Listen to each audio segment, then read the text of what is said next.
We're live, Tom. Hello, everybody. It is Tom Chenault. Welcome to a special edition of the Legacy Leadership Radio Show. We have got some updates for you today. A landmark ruling that hasn't happened since Amway in the 70s. And so we pulled together some really bright people. So you probably heard the last words out of me in about 30 seconds. But we have got the great Kevin Thompson here. You guys all know him. Thompson Burton, Al Bala, CEO and president of Manatech, incredible human being, also heavily involved in the DSA and the DSU. Just a great guy, great friend of the business. State representative in Florida, Ryan Chamberlain, is here, and he is a beast in his own right. Then you've got Clay Brewer, who works with Kevin, who is as bright as they get on this type of thing. And then we got the one and only rambunctious Troy Dooley to round it all off. So it's going to be a great time. We're going to take questions in the comments, and it's going to be unbelievable what's going on here. But we have got work to do. We made some progress, but keeping this profession professional and clean is of unbelievable importance. We can't rest on our laurels. And here you go, Kevin Thompson. Take it away, my friend. I love you. Thanks, Tom, for organizing the discussion. And I'm going to task Troy with every now and then raise your hand if I'm just rambling, because I'm really jacked up about this matter. This is the biggest event in the profession in my career over 16 years. Really, it's the biggest thing that's ever happened since the Amway case in the late 70s. And I remember a movie comes to mind, Remember the Titans, and the guy says, "Don't let him get another yard." And let me tell you something, Neora didn't give the FTC a yard. The FTC cannot spin this. They cannot say, well, we lost on this front, but we're happy the court decided with us on this front. They didn't win a single issue. The judge, thank God for this person, took a blowtorch to their case and burned the whole structure down and didn't leave a stud standing. And I've read this opinion multiple times, and we need to assume that not everybody knows exactly what we're talking about. So the FTC sued Neora and accused them of being a pyramid scheme in late 2019. Neora, out the gate, was very adamant, defending themselves, saying, wait a second, we've got tremendous retail sales. We're not a pyramid scheme. We're a responsible company. What's going on here? Deborah Heiss, I had her on my Facebook Live, came out really early defending the integrity of her company and says, we will fight this to the end. And damn it if they didn't do it. So my hat just goes off to them. It's just tremendously just monumental what they've been able to accomplish. And shame on the FTC for bringing this case. This wasn't the kind of case where the FTC rushes into a courtroom, screams fire, gets an immediate injunction. They actually investigated Neora first. They had the data. They knew that Neora had really strong retail, and they pushed forward anyways. And you know why they pushed forward? Because they're not used to companies fighting back. They're used to judges just rubber stamping these FTC arguments. And this judge wouldn't have it. And multiple points in this order, which hit yesterday, the judge says the FTC asks us to assume X, Y, Z, but they provide no proof. And sometimes the Federal Trade Commission sues a company and they get it right. Lately, in my opinion, they've been getting it wrong. Neora didn't deserve it. Advocare, I bet if they could have their decision back, they wouldn't pay $300 million to settle with the FTC. That's my opinion. But I think the FTC was wrong to pursue Advocare. They were wrong to pursue Herbalife. Herbalife had to completely modify their model, didn't slow down a bit. Herbalife, not a pyramid scheme. In my opinion, they're wrong when they pursued Vima. And if this judge was present in the Vima case, I think we would have had a different outcome. I digress. It's a big deal. This case provides, number one, a challenge to the FTC that the old ways don't work anymore. that companies now have a leg to stand on to defend themselves, and that companies in the industry aren't just going to be pushed over unless they're legitimately a scam. Then they'll dissolve like snowflakes. But if you sue a good company in the industry, you might be humiliated. They are humiliated. One more point, and this is where I get a little political. I think the politics here matter. This is a left-leaning FTC, very progressive. Whenever we have tried to push for a statute in this industry, the FTC steps up and says, "No, no, no, no, we don't need that," because they like the ambiguity. And I think that now it just shows that this administrative state, FTC, SEC, they don't get to set the rules. The rulemaking power belongs with voters who vote for people in Congress. They write the rules. And so you're just seeing a shift in power in Washington. And it's very, very refreshing to see, because I've been seeing companies be bullied for decades. Last point. People that are champions of the FTC, they say, well, they've never lost. That's like me saying Tom can dunk a basketball on the moon. All right. Not that impressive of a feat. When the FTC rushes in a federal courthouse, they tend to get whatever they want. Not anymore.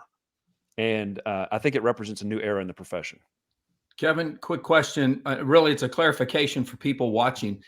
Can you differentiate or explain Section 13 versus 15? Because the Supreme Court ripped away the power, per se, of the FTC under 13, which is what they went after these companies with. This time they were applying Section 15 of the FTC rule, just so our people know exactly what it is they were going after. I'm going to kick that to a younger mind who's done a lot of research. Clay, 13 versus 15. Sure. So the biggest thing is, as most of our audience probably knows, in April of 2021, the Supreme Court unanimously took away the FTC's ability to use Section 13B for monetary relief, which means that if you committed some kind of violation, the FTC was previously using 13B to get back all those ill-gotten gains. In that Supreme Court case, they said you can't do that. And so because this case was ongoing at the time, Unanimously. Correct. Because this current case was ongoing at that time, the Neora judge basically ruled that out and said you can't go after monetary relief, rescission of contracts, and things like that. And so Section 15 was basically an injunction. That means that the FTC had to prove that either currently that Neora was violating the law, or they are about to violate the law. And that's very important in this decision, because the judge kept going back to the FTC using the past. And so pretty much the FTC was left to just trying to shut down the company without the ability to get any monetary relief back in the event they were to win here. Which they could have done if they proved their case. Mm-hmm. And they just didn't prove anything. Mm-hmm. And I'll follow up that too. It's very important too, because the FTC actually used the FTC versus Nolan quote unquote victory as supplemental authority in this case. So there were additional avenues that they could have, I guess, pursued a bit harder. But as Kevin said at the outset of his explanation, they pretty much didn't provide any evidence at all. They just had these assumptions and then had these conclusions and walked backwards. And because Neora had some kind of rebuttal, the court sided with them, because the FTC couldn't carry their burden at the end of the day that any violations were actually happening. Okay, so in this case here, where does this differ from the VEMA case? Because VEMA was able to prove customers, they were doing. So is there an apples to orange? Why didn't they use that case versus the one with Nolan? I'll answer that one, Clay. I actually looked at the VEMA order, and the difference is the judge, and also the quality of the proof. So Neora had, Neora had about 4 years to put this together. VEMA had a few weeks. Let me just rewind a little bit and take less than 1 minute to explain this practice the FTC has of making these really broad assumptions. Okay. So 2004 staff advisory letter 2018 business guidance, the FTC says, hey, internal consumption is fine. When distributors purchase product, that could be considered a sale to an ultimate user. Therefore, commissions are okay. So sales to reps is okay. Well, in VEMA, the FTC used an expert, Bosley, Stacy Bosley. That is their go-to. And she was excoriated in this opinion. But rightfully so. It's been years in the making. But in VEMA, again, it was Stacy Bosley.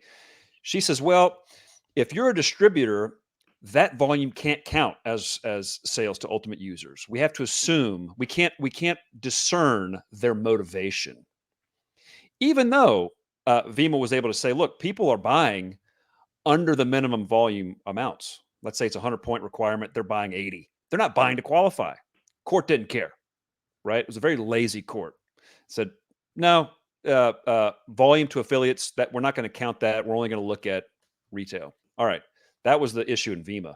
Here, the court spent multiple pages talking about Stacy Bosley's assumptions that fly in the face of what the FTC has previously said. Again, 2004, 2018, that internal consumption is okay. So the court said, well, if internal consumption's okay, we need to figure out, why are distributors buying? What's the motivation? Are they buying just to qualify for bonuses or not? And then the court says, the fact that there are tons of customers here prove that there's value. The fact that people enroll after being a customer proves that there's value. The fact that there's a survey where people said they join just to save money on product called savings seekers. I mean, he said it's not a ton of proof, but it's more proof than what the FTC provided. So that's the difference. Yeah, and it's important too, just to add to that, Kevin, the court here said they agree with the general premise of the VEMA case, that it's difficult to distinguish on its face why distributors are buying the product. But Neora had so much, at least rebuttal evidence, whether true or not, of surveys, anecdotal evidence, brand partners coming out and saying why they're doing things like the savings and things like that. So they had evidence to at least rebut these assumptions, and the court took that at face value. And I think that's very important for companies to understand, that you need to have proof to back up your claims, and that might at least override these initial assumptions the FTC is running with. Okay, that makes good sense, and that helps people who may be looking at all the current cases and wondering what's going on. Al, I'd like to go to you real quick. How do you, as a CEO, both of a publicly traded company that's in the direct selling network marketing space, how do you see this as a victory for the industry and even for your community?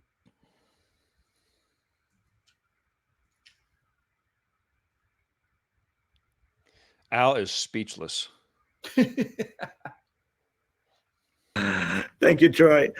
The idea that it was ruled categorically that it was that VEMA that Neora is not a pyramid, I think has opened up for us a lot of possibilities in future defense, because I think the rules are being set clearly. But so that one is a big victory, I'm sure, for all of us. But the other thing is, we've always had this concern about personal consumption, and whether or not that means that if somebody is an associate consuming, that they really a failed distributor.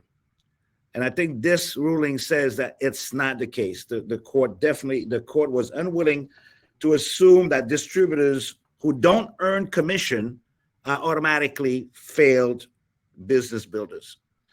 So I think for us, the conversations inside our buildings have always been about trying to separate the consumers from the distributors, and having that extra layer of concern of, we have to really clearly define these roles. I think this ruling, and maybe the lawyers can jump on that, but I think this ruling makes it a little easier for us to not have to worry about these distinctions: who's a customer, who's a distributor. Now, at the same time, I think that they picked on the wrong company when they picked on Neora, because they had a lot of customers. They had a lot of customers, bona fide customers. And I think that's a lesson for all of us, right? All of us need to be concerned about making sure that we do have bona fide customers. Customers are important, and truly that's very much aligned to the model that we are, because we do sell to customers. And for those who have not figured this thing out and not paid attention to it, I think they should pay attention to it, because yes, the FTC won with Neora, but is everybody else in the same place where they can clearly demonstrate that they have real customers? And I think that's going to be important as we go ahead. The other one that's for me even more important is they separated out what the company says from what the distributor said. Again, I'm playing lawyer, but I think this is a big deal, right? Because now we're not held as a company totally held to those things that are said by the distributors. Go ahead. I think now you're speechless. I said careful with that. I wouldn't say that's a big deal. I saw that and I couldn't believe it. And that might be the rule going forward, but I wouldn't assume that. My reading of that, and just to educate the audience here. I'm sorry to cut you off, Al. Did you have more to say? I'm so sorry. Oh, no. I just, and that's why I wanted to turn it to you guys, because all of us have had one day to read this, but the court rejected the FTC argument that brand partners are agents of the company. Mm-hmm. So the court reasoned that enjoining Neora and their brand partners from making misleading income and product claims would have no effect beyond which is already being achieved through robust and reasonable compliance programs. So companies still have to have strong compliance programs, but I think they gave us a little bit of an out here by saying, look, what your people say are not automatically connected to you, the company.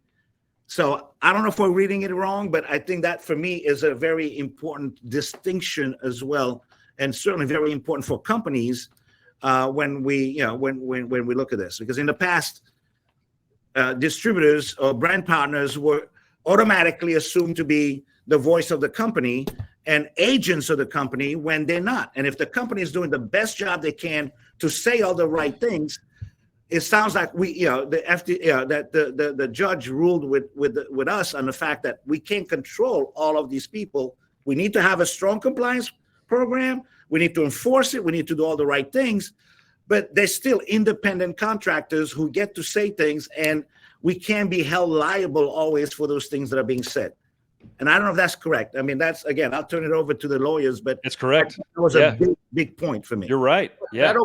I think that opens up Pandora's box. Now, I've read over the last, I don't know how many years, about 28,000 documents from the SEC and the FTC on these cases. And to me, when that judge said that gave the FTC even a broader opportunity to hit distributors versus companies. I agree with what Al just said, but now I think distributors themselves need to wake up and realize if that's the ruling, then there's nothing, is there? I mean, Clay, you might be able to answer this. Is there anything to keep them then just going after reps and hitting the reps individually?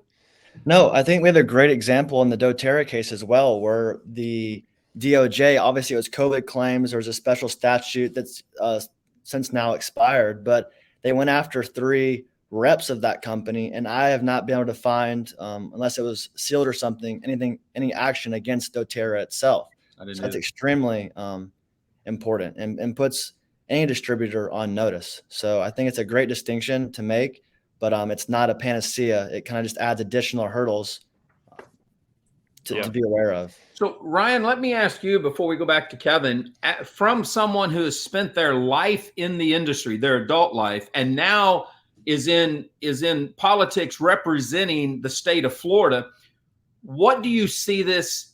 Is this an opportunity for you to take now and be an advocate for the industry? What do you see now with this playing out? Well, great question. Thanks for asking, and appreciate y'all having me on here.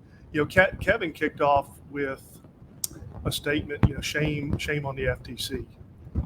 And I've thought about that as I've been listening to, and I don't want to repeat anything that's already been said, but one of the things that has happened here is just the opposite of what the FTC's goals were or what they wanted to happen has happened. This is actually further legitimizing great companies in our industry. It didn't take them back. It made them even more professional. It's going to elevate the profession, really, which is the opposite of what they wanted. They had an agenda. That agenda did not work out for them. They wasted a lot of time, a lot of energy, and thank goodness for Neora and their persistence, their tenacity, because I think in the back of my mind, I knew this was going on the whole time, but until you actually see what happened yesterday, you can't really, my hats off to them as well for the amount of effort, time, money, energy to fight this battle for the whole industry. Now, as someone in the state of Florida, I think that we can look at state politics a little bit different than on a national level. But the truth is, sometimes some of the biggest states, especially in our industry, set the tone for what happens in the other states for our profession, we'll call it. And so I see myself being able to participate in that because I may be one of the few legislators that knows what it's like to be in the trenches and build the teams and do that for so long, and maybe one that actually respects what we do in this profession at a much higher level. But hey, I'm happy to be a part of this particular panel, be a part of this team. There's a lot of wealth of knowledge here. I'm learning as I'm participating with you. But Troy, thanks for having me on, man. Well, and I think it's something folks need to know. One of the largest cases in history, and it's still used as precedent with regulators, came from the state of Florida, and that's Cosket and Glenn Turner. So, Florida represents history, big history in our industry that the regulators have used against us. So if we can now get some senators and councilmen and people in there that says, hey, let's make sure we're doing this right in our state, but let's also make sure we're doing it nationally, I think is a win. Kevin, I want to go back to you with a second. One thing that in the decision that seems big, because the judge had it put in here, is pack sales, and the fact that Neora made pack sales only for brand new reps coming in. And we know that in both the Advocare case and in the VEMA case, pack sale came into play here. That was part of the deal. How big is this that the judge saw a differentiation, that this wasn't just a come buy the packs, get rich quick and all that? It's massive. It's massive. Back real quick to Al's point about there not being a connection with the field, a legal connection. The judge says that the company can't be held responsible for the words that come out of the field. I wouldn't take that as law of the land. I take that as boiling down to one word: punishment. This judge was pissed. And the fact that the FTC had knowledge of Neora's retail sales and bulldozed forward. And I read their original complaint. They said Neora only had 1% retail. Shame on them. That was a lie. They knew it was significantly higher via preferred customers. They didn't count them. So the judge punished them. To your point about pack sales, I agree that companies have been tripped up on that issue because the FTC says, well, the main driver of the plan is people are recruited in the plan and encouraged to buy large packs. And the judge didn't give that a whole lot of treatment because no matter what the field was incentivized to buy, there was still this massive retail amount that offset that. So the judge said it's okay to incentivize BPs, brand partners, to purchase inventory. Number one, they might be buying for personal use. Number two, they might be buying to retail. Number three, there's proof that shows that a lot of these people are buying to save money. But that's not the main driver of the plan. And the Amway case from the 70s, what came out of that what's known as the Amway safeguards. And that paved the way for the whole industry to proliferate. So as long as you operate with these certain safeguards that kept Amway safe, like a refund policy, mainly, and policies designed to prevent inventory loading. As long as you had the safeguards, you were okay. This here provides a playbook for companies going forward. And most notably, Neora was commended on really tight compliance, right? It wasn't just lip service. There was training materials, there was discipline, there was monitoring, and all of that served this company very well. Last point, and I'm going to kick it back to you.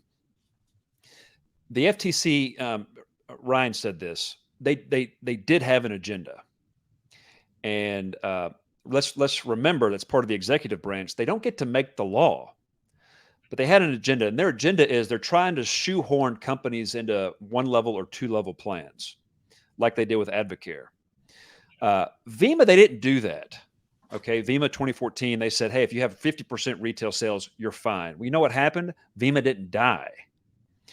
Herbalife, they had to show 80% retail, and then they were able to have a multi-level plan. You know what happened? Herbalife didn't die. And I think the FTC saw this and like, holy crap, us focusing on just retail, that's not getting the job done. And so a little birdie told me that part of the settlement discussions with Neora, FTC was trying to demand a 2-level plan. They weren't giving them the benefit of the VEMA settlement or the Herbalife settlement. And there are other ongoing settlement discussions I can't discuss where the FTC is trying to do the same damn thing. And so there's an agenda. And they were soundly defeated on that front. Okay, now you bring something up, and when Al comes back, we'll ask him. But I know, Clay, you really got into the health to success or success to health, the Nolan case there, and numbers were important. They hit that company, numbers just collapsed. The FTC and SEC has hit Herbalife, they hit VEMA, they've hit Advocare, sales continued to go. They hit Neora, sales continued to go. How important is that? Because customers are very, very important. The compliance side of this is huge. So is this something where if customers know the company is taking care like they're supposed to, they're fighting for this, and it's not just a pyramid? Is this something that's important? I mean, Kevin brought up the fact that they're backing their policies and procedures, but customers didn't collapse. I mean, is that part of this whole case? Is these weren't just a bunch of reps with glorified titles? Yeah, I think it's huge. And kind of go what Kevin just said about the PACT real quick. Those are only available. I'm going off the record here, so I don't know about Neora's specific plan, but just how the judge interpreted it. They were only available upon enrollment. So you couldn't continue to buy them. So, okay, you buy one, it might be linked to recruitment, but it ends there. You have to have more sales. And so only 10% of the revenue came from these product packs or elsewhere. The majority of them came from some kind of product sales, whether by brand partners, retail customers, or preferred customers. They're still ultimate users. And so that's very important, I think, to distinguish the packs there. When it comes to the success by health, I think that it's super important because, like I said, they use that order as supplemental authority to this judge in the Neora case in Texas. And the biggest issue, and again, I didn't dive into the success by health actual comp plan and things like that, but the judge really took issue there because there was no experts to really rebut what the FTC was saying. And so if the economist for the FTC comes in and says X, Y, and Z happens, then if you don't go to court and say that's not true, or even like produce some kind of doubt, then the court kind of had to rule for the FTC. I think the success by health case was a lot more beneficial for the industry than many think, because the court kind of did cartwheels to help the company, really. I mean, it could have been much, much worse, but previous consent orders and a few small rule violations are really what kind of made those monetary damages higher than they probably could have been. And then in this case, the fact that the FTC provided multiple assumptions, and then the economist had assumptions, for example, that 96% of brand partners don't make money. The court didn't care. They had proof from the company to some degree to rebut those claims. And then upon that rebuttal, because the FTC has the burden to prove the cost-cut standards, to prove that a pyramid exists, to prove that income claims are causing harm that they said that they did, they couldn't come back and attack those rebuttals that Neora provided. So I think that if you have at least some kind of data, you can then kind of get that dance going to avoid the FTC just kind of running away with the show, if that makes sense to you guys. Okay, I want to back up a minute. That what you just said triggered something here. So Kevin, this may be back to you. When this case started, there were some very vocal Nerium, because it was Nerium back then when this case started. There was lots of claims. There were teams trying to grow. There was recruitment coming in from other deals, all this kind of stuff. When this hit, over the years, I've seen some of those teams dissipate and go to other places. So with the way this ruling comes down, is there a possibility now that the FTC will look at where their original investigation was, what those people were doing, and now possibly open Pandora's box for new companies or for them to go after these reps individually and show a track record? That's a fantastic question. I don't know. But the FTC wrecked their boat on these shores. I think they're going to be slower to get involved in this industry because they just sued a small company. What's the name of the company? Amazon. So they can't beat a network marketing company, but they're going to go up against Amazon. I don't think they're going to get much bang for their buck in our industry. You mentioned proof about claims in the field, I think. Part of what got them in trouble here and why they lost on that front was that the proof was so stale. And the judge used that word. And I remember reading this in 2019. I'm like, damn, they went back to 2012 Yeah, way back for some claims. Yeah. And the judge basically said, that's absurd. And the judge says, if you look at recent history over the past, let's say 2 or 3 years or 4 years, that the company was very proactively monitoring the field and policing, et cetera, et cetera, et cetera. And that on a go-forward basis, the court concluded Neora is okay. So I don't think this is going to open up Pandora's box. I think the FTC has their tail between their leg. This needs to end the career of Stacey Bosley. I've been watching her for years. I've never understood why she's their go-to. So the FTC used to have an economist named Peter Vandernat, and he was good. He never lost. I called him the Kraken, right? They would summon him, he'd sink the ship, and he'd disappear. Now their new expert is Stacey Bosley, who's a behavioral economist at Hamlin University. And I've read some of her academic pieces, and it's the same thing here. It's just assumptions. And somehow she's quote unquote an expert. And finally, a judge said she hasn't proven anything.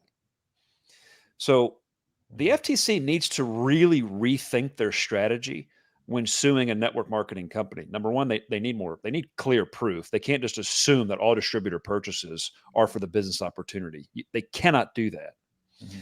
Mm-hmm. Number two, they cannot assume that network marketing companies are providing no value. I think that's an assumption they actually have, that the only reason people are buying is to participate in the opportunity. And that's not true. So I don't think this will lead to more action. I think it's going to lead to significantly less. Okay, you hit on something though just now. Oh, Tom, were you going to say something? Oh, Tom, you're muted. Or is that Ryan? I have one small thing too. It's important too to stick to the statute that they came under. So they couldn't go back in time retrospectively because it's currently violating or about to violate the law. So that kind of was their death sentence at the outset of that. Now there are other statutes that they can kind of go about to get those retroactive monetary damages, things like the Civil Penalty Offense Authority and things like that. But the whole way they went about this was extremely lazy, in my opinion. And they just kind of assumed that they would win without putting much work into it. So kudos to a company actually fighting back against those lazy assumptions. Now let's jump on that, Clay, for a second, because this is something we don't see a lot. I mean, and I don't remember now. I think actually Jeff and Neora jumped the gun ahead of FTC. They knew the FTC was going to sue them, and they sued them first. That was a whole separate case, correct? Yes, they sought declaratory judgment, which means that if you, like in simpleman terms, if you think a case is coming, you can provide for relief to say, like, have the court rule prior to something coming up. You kind of get that on the books to prevent any future How was that beneficial? Can you guys share? I mean, you're the legal eagles on that one. Well, they got it out of Jersey and moved it to Texas.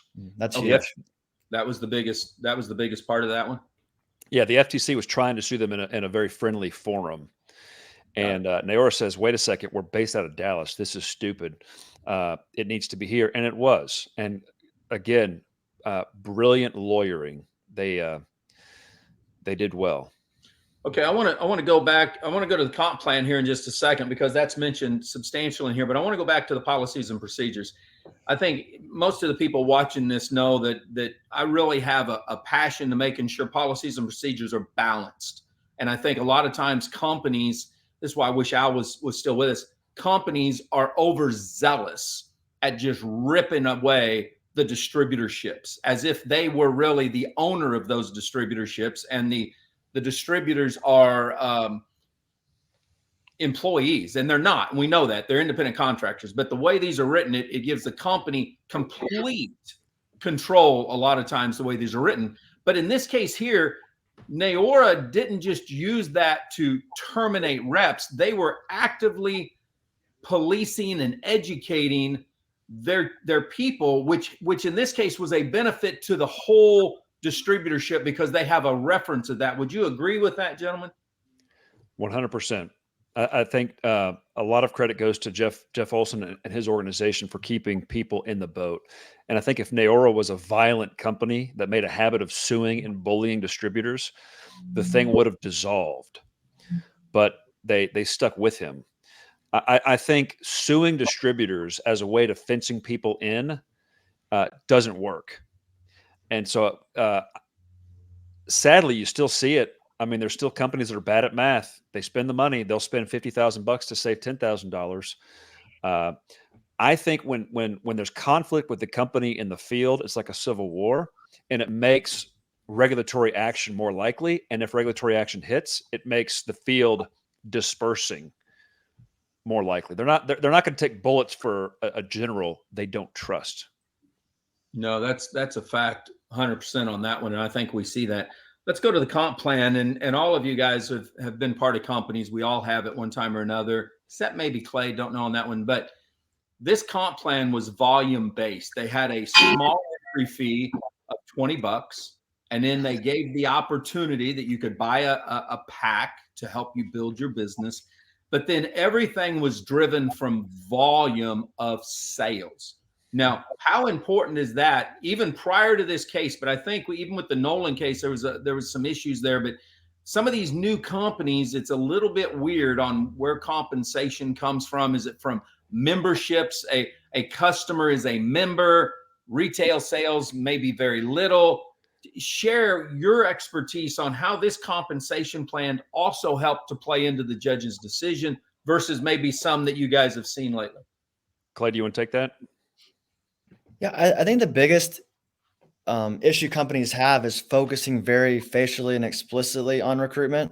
Like, let's say you have to recruit 5 brand partners who purchase something. That's kind of an issue because you're going to keep recruiting 5 who recruit 5 who recruit 5 that purchase product, right? But I think here the court really again pushed back against the FTC's assumption that, okay, if that's a theoretical possibility, it doesn't mean that it's actually happening in practice. And I think that's the biggest takeaway here is, yes, it can happen. People can recruit who purchase product to recruit and purchase product.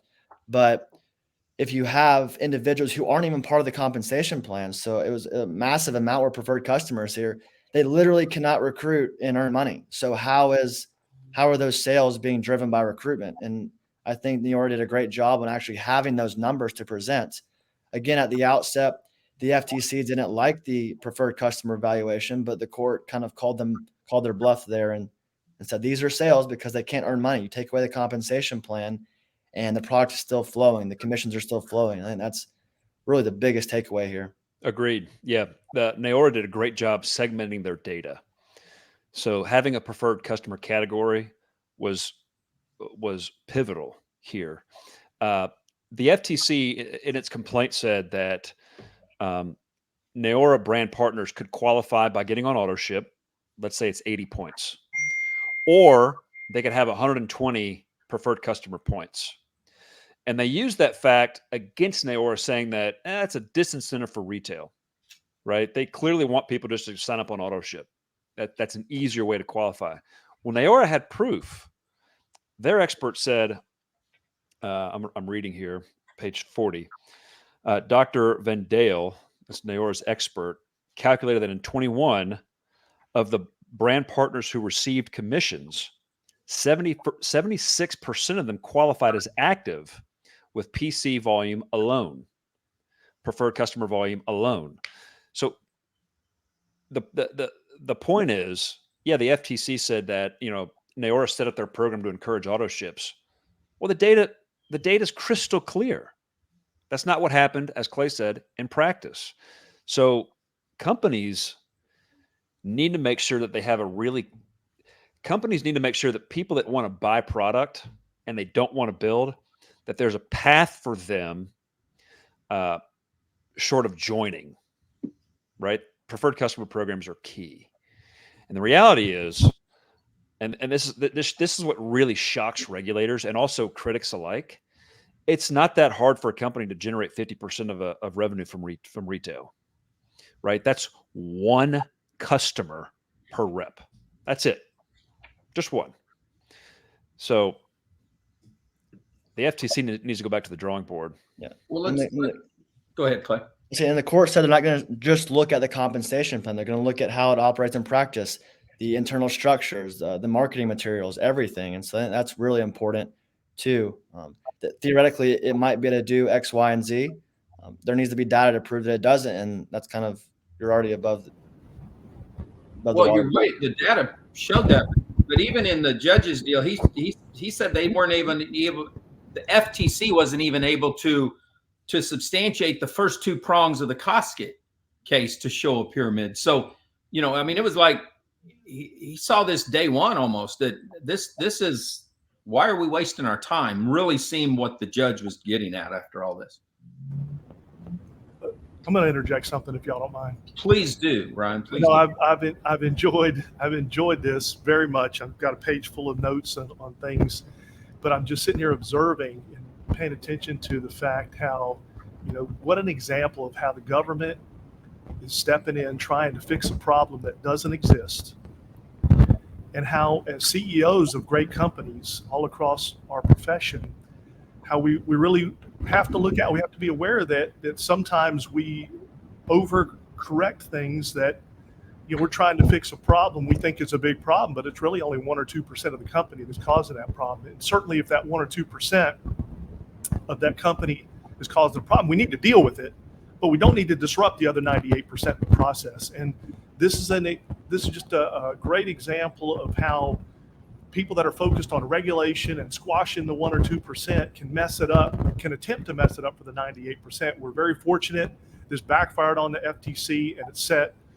things in motion for future companies to use what Neora has done as an example. I think Kevin, you've given, there'll probably be future calls, and as you have more than a day to analyze some of what's going on, there will be able to be legal advice being able to give in the future for other companies that might come to you on how to, bring the conversation to their town instead of letting the FTC drag it to some other weird situation. Because one of the things you said that was really interesting too, from your perspective, you were asked the question early on about 30 minutes ago or so, what was the big difference between the VEMA ruling and this ruling?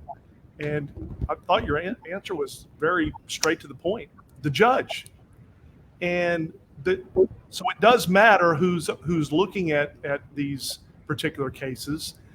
There is such a thing as things being driven politically that we have to deal with. I know we're not here to make this a political conversation, but there are different mindsets out there, everybody, and I think everybody knows that. And some of those mindsets do not like independent contractors and what we do, and there's an agenda attached to it. So, I don't have a whole lot to add to the legal discussion here, but I wanted to throw in my perspective, not only from being a distributor, but now being someone that wants to drive the type of messaging that I know we all agree with to help our industry. So thank you for letting me share.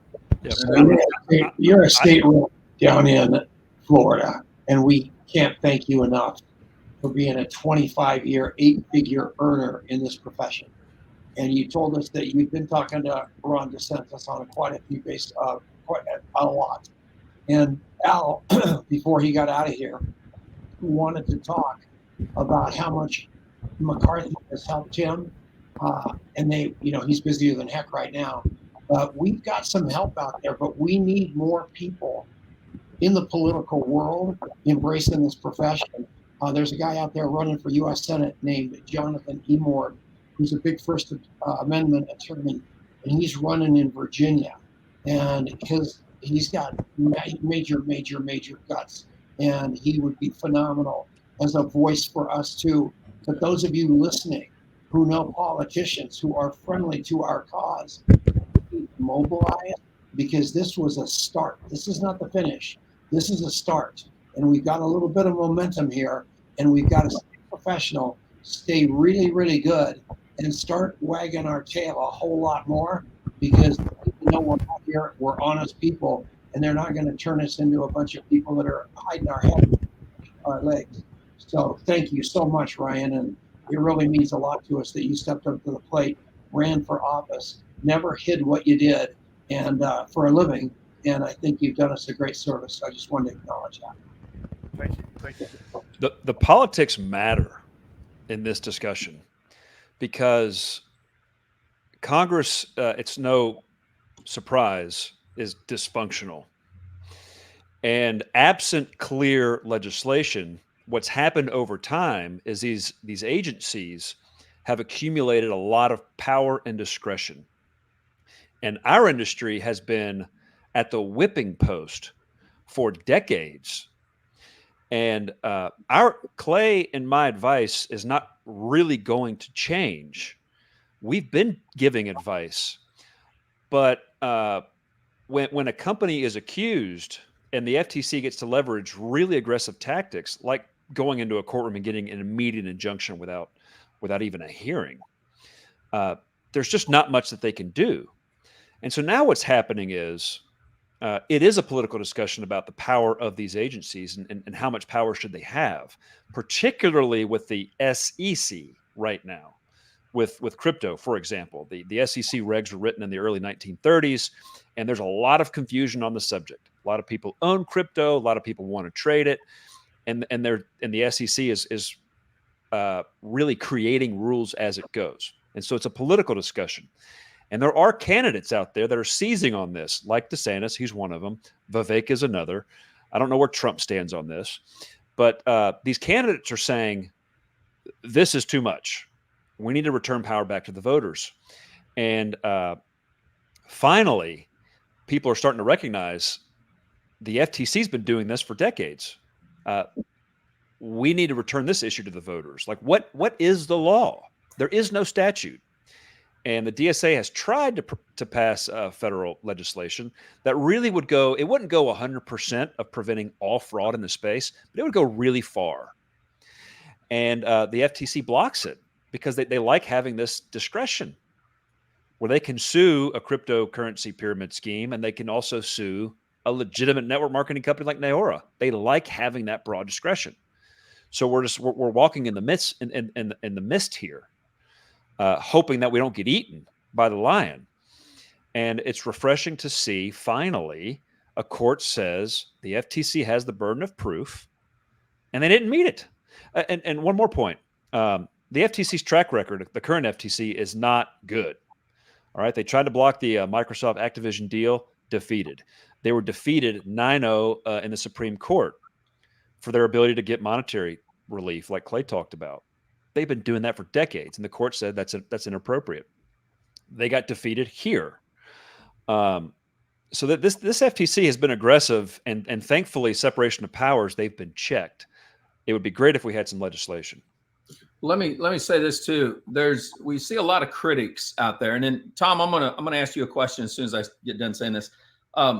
We see a lot of critics that have said, "I left MLM, I left network marketing. Come over here and I'll show you how to make money in private labeled rights or master's rights, or let me do online coaching for you and training." The FTC just hit an online coach for $2.5 million because he he's out there telling people, come to me. He's making all these claims, putting up all these bogus testimonials. And even after they sent out the penalty offense authority letter to him, he still continued this. So they may start to look for an easier pattern, Kevin, going back to what you said. They may go after individuals that are promoting themselves as something, but it's because they've watched a track record. Maybe they were in one niche and then moved to another. There's eyeballs. The regulation, the regulators are no longer old men. These are young, Gen Z, vibrant, internet savvy people that are hungry. And Kevin knows and him and Clay and I have been watching a case out of Utah. The SEC team in that case are just hungry to prove themselves. And they're going to throw everything in their path at this company, because not everybody stays an attorney for the government. Sometimes these guys leave. They've got a beautiful agenda. If I was in their position, I want some big defense team to see who I am and say, hey, come over here and get hired. So y'all need to remember that too. Tom, we've all been rambling here. Do we got any questions that we can get these guys to answer that have been thrown up at us at Facebook or anything? There's a ton of stuff that have hit the comments that I've tried to put on the wall, but yeah, we've got a lot of people that really want to know what as reps they can do to back people like Ryan and like obviously what Kevin is doing, and really, really having a chance to have their voice heard. And I don't think this is about the big shots. I think it's about the little shots. All of us becoming a voice. There's no voice out there for our profession. We still are not organized. We're still not singing out of the same hymn book. We're kind of shooting ourselves, and that's a mistake. We've got to get together. And I don't know what association it is. Richard Brooks tried to start a few. Obviously, you've got the ANMP out there. There's things like that, but we've got to get louder. We've got to get more united. But most importantly, we've got to all keep telling the truth as fast as we can. It's enough. This eye of mine that's so weird. You can see it. I went to the doctor. They said it's going to cost $350,000 to fix what's going on with my eye. So my insurance company picked up the tab, paid the $350,000. I got the final bill a couple of weeks ago, and it was $1.8 million. And we're sitting here, swear to God, that was the bill. I mean, there is so much. I mean, we are, if somebody gets tagged in network marketing, it's probably a $500 hit. These guys are robbing the bank and picking on these poor widows and orphans that just want a fighting chance on probably 100% refundable investment for $500. And what we've got to do is get that across to people, that this is something that the average person can take a shot, maybe lose their money and their time, but have a chance at extraordinary income. And we're not getting that across. And the guy that I can't think of his name, the kid from Brilliant Company, Tim Sales, did that analysis around real estate agents in the network marketing space and how well they've done acting like real estate agents don't have the failure rate we do. And he proved definitively it's much, much higher, but wasn't, the entire persona about real estate agents is they don't fail like network marketers do. And I just think we got to get bigger about the size of the upside against the squeeze of the lemon and how much you can really, really do well for very little money here. So that's what I want to get across. And we need everybody to say, you know what, I'm not a victim. I'm playing this thing and I can play it bigger. And my responsibility is to my family, and I can do it here better than I can do it anywhere else. So that's my if Tom can do this industry and this long in it and still use the word investment instead of purchase, anybody can do this. Is that what I said?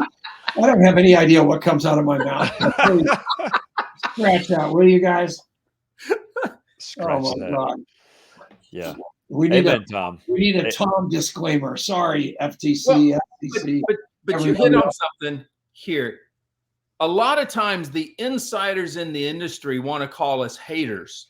They want to say you're jealous, when the reality is we're trying to protect a community to say, be careful what you say. I saw a beautiful post that a gal put up, all celebrating her upline and how she's making $100,000 a month and how great it is to be on her team, yada, yada, yada.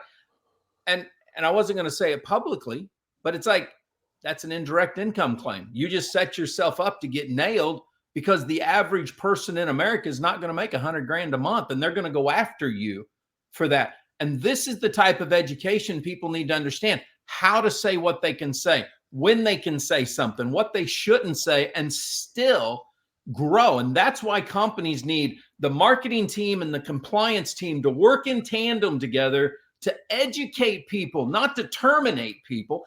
Educate, grow, teach, and the whole industry becomes a better place. We're all swimming in the same pool, and so when somebody's peeing in it, yeah, we have an interest to say something. Yep. Yeah, I had throughout this order the word culture written in multiple places, because the court really highlighted Neora has a good, healthy culture, meaning the company itself doesn't make irresponsible claims.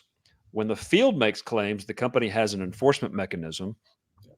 The company incentivizes through its compensation plan retail. The company provides lots of literature to educate people on what to say and what not to say. And so culture, I mean, if there's one big takeaway here for people in the field, it's demand more from your companies. Demand, because a lot of companies really cut corners when it comes to training materials and compliance. That's vital. And Neora did a masterful job, and they were rewarded for it. They were rewarded big time. And, they just put something up here from Ron, and Ron's got he's really hit it on the head here. And this is this: we can't just tell people sign up and you're going to get rich, sign up and you're going to start making money, join my matrix and the spillover is going to make you a wealthy person, because wealthy today is an extra $500 a week. It's an extra couple of grand a month. So when people don't hit that, you've really devastated somebody that may not have had the $500 or even the $9.99 to join under the false pretense that I don't have to do anything. This isn't a lottery. This is hard work. There's not one person on here, from Ryan to Tom to the three of us, who have not busted their butt to earn what we've earned in here, not just in reputation, but to be able to afford to raise families. And it takes hard work, and people still don't get that in this business. Yeah. It's a difference between trying to sell something and trying to build a team, and expectations that we create as new distributors that join our organization often defines in their mindset how they're going to take action and what they're expecting. You really do want to want people to understand it's a real business. It's going to take real work. And if they were making their decision based on that, not that it's not going to be couldn't be more rewarding. And maybe that's some of what these individuals that are in the FTC are so frustrated about. They've had to do what they do for so many years, and they don't have the freedom that some of these stay-at-home moms have with their life. So maybe they get frustrated, and maybe there's jealousy at the root of some of this. I don't know. But nevertheless, the people with the strongest organizations know how to create the right kind of expectation, because building a team and holding one together are two entirely different things. So this leadership aspect really, Troy, is what you're speaking about, and it will translate into the fact that if a company is ever investigated, the more that they peel away, it's going to get, if it's a great company, it's just going to reveal its greatness. If it's a bad company, it's going to reveal these over-promising and under-delivering practices. So those are some of my thoughts from the distributor side. First, also now the legislative side. I think we can really help our profession with creating expectations, and that alone, if that's done properly, causes a chain reaction of some of these policies and procedures that everybody's overly worried about to not even be that as big of a issue as maybe we have to make them at this moment. That's a real good point. And I'll say this: I've been in this profession, this industry, whatever we want to call it, since I was 5. So I've seen a lot of stuff in the 60s, 70s, 80s till now. One common denominator, and Kevin, Clay, and I have talked about this on some other shows, is that there's a type of DNA person that looks at network marketing, and they're the same type of people that will get involved in another organization, be that a religious organization, a fraternity, or whatever. The difference here is there is a cultish mentality. There is a get rich quick that we've seen in the 21st century that we probably didn't see before, because it's in their face on their phone all the time. And when your phone and your face is dialing in on the claims, the testimonials, I only have to pay this amount of money and I can make all this other money. If you're the one that's creating that type of marketing, honestly, you're the problem, because you're manipulating a type of person that might do very well in network marketing if they know it takes work, that it's not the get rich, that it's not the lottery. And we've got to take responsibility. We can no longer say it's just the regulators overreacting. It's just the regulators hating MLM. If they're going after Amazon, they hate everybody. Okay. It's a matter of, we have to take responsibility as people, because if we say this is a people business, well, we need to act like we care for people. We just can't go out there and hope we're going to make a few money thinking, it's not going to last. I'll be in 27 companies. I've seen people pridely say, I've been in 100 different companies and then I found the right one. Tom Chenault's been in maybe 2 companies and found the right one. So that doesn't make sense whatsoever. And some of the guys that I'm seeing on here, Richard Brook, for one, he's been in the same company forever, because of who he is. But we have to take responsibility. We can no longer give the responsibility or give the excuse that it's regulators, in my opinion. Amen. It's leadership, culture, all of it. Absolutely. I saw Don and Maria. Go ahead. Well, personally, I'd like to see the FTC let the market work, and companies that overpromise and underdeliver, they might get hot for a while, but they fail. That's just my personal opinion. Some deserve to be put down, but if the max loss in a business, let's say, is under $1,000, and there's a refund policy, maybe the federal government should leave it alone. Here, I think the max buy-in was $500 in Neora. So we talk about comparisons with real estate. Okay, let's say network marketing doesn't exist. Try franchising. You could be $500,000 up front. Let's say franchise rights are $75,000 and $300,000 build for a store. Let's say it's a fitness studio or a restaurant. You're $500,000 before the damn thing even opens. Yeah. You want to talk about risk? So we've got a really good risk reward ratio here. We've got a good story to tell. We have to tell it responsibly, and it's good to see a company that has done it well be rewarded for it, and provides a really good framework for other companies going forward. And also, last thing, the FTC, just historically, they say, well, look at the data. The vast majority of people that join lose money, and that's where the analysis stopped. And they do it in every single case. This judge says, well, wait a second, but not everybody's trying to make money.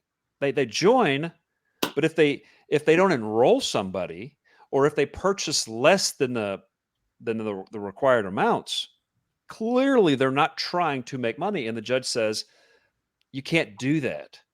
And that was refreshing to see. He had a brilliant analogy. Because again, Stacy Bosley, the FTC expert, 96% of the people that join lose money. And we all have common sense. We know that's inflated, but that's her go-to. And the judge says, well, the statistic becomes less significant if one acknowledges that many BPs enroll without any intention of pursuing the business opportunity. And this is the analogy. I love this. Put differently, we may walk away poorer than we started after a trip to the grocery store, but because we obtained valuable goods or services in return for our money, the exchange is not characterized as a loss. Brilliant common sense. Let me ask Kevin, let me ask you a question on that note, because I'm going back to, again, I've got to go back to my history, but I had a gentleman, he became the head of security of the Dallas football arena. He'd been in A.L. Williams Primerica, and in the talk that I listened to him give, he said, I never made a dime from Primerica, but the education that I got, and Ryan, this goes back to something you said, in leadership, in tenacity, and how to better my career as a security agent, allowed me to become the head of security for the Dallas Cowboys arena. Why don't they take the intangibles? Other industries accept intangibles as a growth, as a way to build. Why don't we do that? The regulators, that is. They did very briefly here. They did say in the survey some people wanted to join for personal development. They gave some credit, which is fantastic. My story is very similar to what you just said. I was with a company. I made some money, didn't make a lot. I was in Amway back in the day selling energy drinks.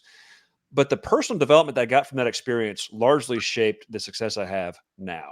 So I don't look back and say I was a victim on those years, because I learned how to communicate. I learned how to frame. I learned how to use online tools and social media, and massively important for my development. And you're right, that gets underappreciated. Everybody's just wants to focus on the financial loss. Well, my God, if that's the standard that these experts have, people should just quit sports right now. The odds of you being a professional athlete are stupid, right? Yeah. But my kids are in sports, not so they can make money someday, but so they can learn how to fail and struggle and grow over long time horizons. So it's important. That's what I thought. Ryan, you've written books on this subject. I tell you, what a great topic. I mean, again, this might sound a little political, but if we're going to talk about losing money, let's go evaluate the college situation right now in our country with 22-year-olds that have $100,000 worth of debt, and they graduate and get a $23,000 a year job. How much money was really lost in that system? And I know we can unpack a whole lot, but it really is a ridiculous way to go after any kind of, I mean, let's face it, everyone, if you're dedicated to this profession, you're participating in one of the greatest free enterprise models that's ever been developed. You are representing the absolute freedoms that this country was founded for in a way that it was never supposed to be over-regulated. Now, we can't let bad people do bad things constantly, all over the place, but that, we've just proven with this particular scenario allows us to really see it in action, that something that completely backfired on somebody trying to accuse this profession and a great company in this profession of doing wrongdoing, when really what was proven was the company that was challenged has proven to do just the opposite. They've made a tremendous opportunity for a lot of people. Virtually, if you want to do the math from an entrepreneurial standpoint, virtually, I don't see how people are, with what you said, Kevin, how if it's less than $1,000 and there's 100% money back guarantee, it is just a decision to participate. And on top of that being deemed a loss by some of these people that have never built in our profession, they're not even taking into consideration that person got possibly more than $1,000 worth of product that was used or sold that didn't need to be put onto the 1099 that wouldn't even go towards whether or not they got exactly what they wanted to get out of it. So yes, Troy, I have authored some books on this, just like probably everyone here has authored different things. They put out lots of training, they put out a lot of content, and it boils down to us trying to underpromise, overdeliver, us thinking long-term, not short-term. Whatever company you're participating in, if you're listening to this today, you should be proud of the company you're participating in, obviously. But think of it as, hey, this is a path that can be here for decades to come, as long as we all continue. I like what you said, Tom. Let's get more and more unified. Let's get more and more unified, because we do all have a common cause, and that's to keep this free enterprise model rolling. It's going to take leadership to keep it rolling.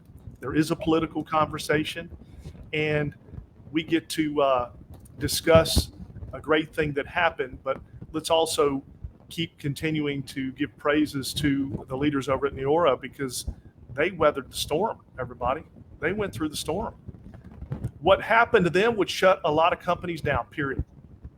We were close to all being screwed. Yeah, think about it. If Neora lost, that would have paved the way for the FTC to just sue everybody. It would, big time.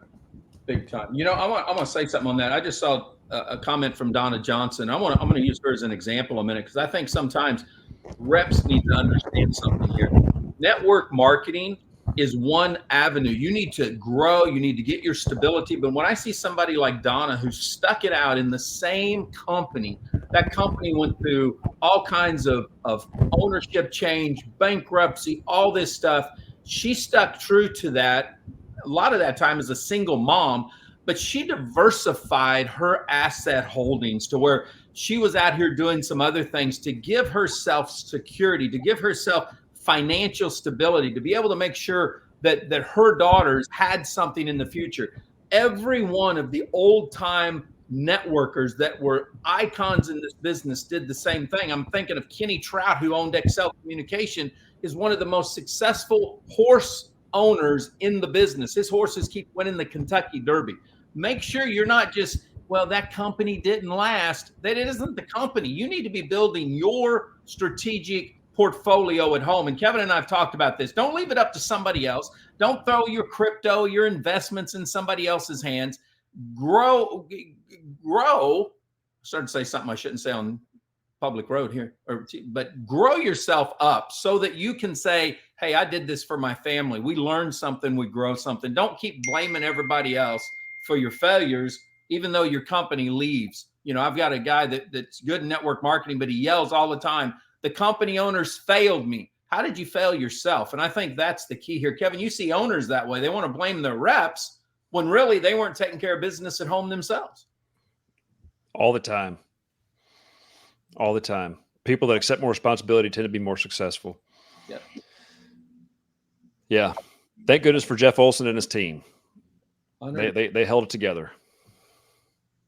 I agree with that. Yep. Tom, we commandeered your show. I guess we should let you kind of be the host, huh? I don't even know if I'm on the screen. Yeah, so here's the deal. I got a question from somebody saying, what have all these poor Neora people been doing over the last 5 years? They've been operating. Yeah, it's just horrible. And then I think, Ryan, weren't you in Advocare? I mean, was that a company you were in or not? I was not. So I just think about those people who arbitrarily they walked in and ripped the livelihoods out of everybody's mouths. It just breaks my heart that we haven't got enough of a unified group to not let that happen and show people that this profession is integrity. And I'm thrilled that you guys did all the talking. I do too much, and I'm just in awe of you. And thank you for your commitment to everybody, because it's just over the top and keep us in business. Will you, boys? Amen. Thanks so much for organizing it. Appreciate Big it. day. When do we want to get out of here? I mean, I think that probably people are just like sleeping. I don't know. We got two attorneys got to go make money. We got a legislature's got to go make money. I mean, somebody's got to make money here. Thank y'all for allowing me to participate. I know I'm new to the screen here, but I'm excited about our future, and I'm here to help. I'm sure we'll get connected. I think I've got just about everybody's contact information. But I enjoy it. I've got a page full of notes. And Kevin, I know you and your team there. You guys have done a lot of work for over the last several decades for a lot of people. So thanks for all you're doing. Troy, you as well. Absolutely. And Tom, thanks for the invite, man. Hey, everybody, let's have a great day. Go make a difference and just stay completely honest and straight. Tell the truth as fast as you can, and we will prevail. Thank you all so much for being on. We appreciate it. Thanks, guys. Thanks, everyone. See you guys. See ya.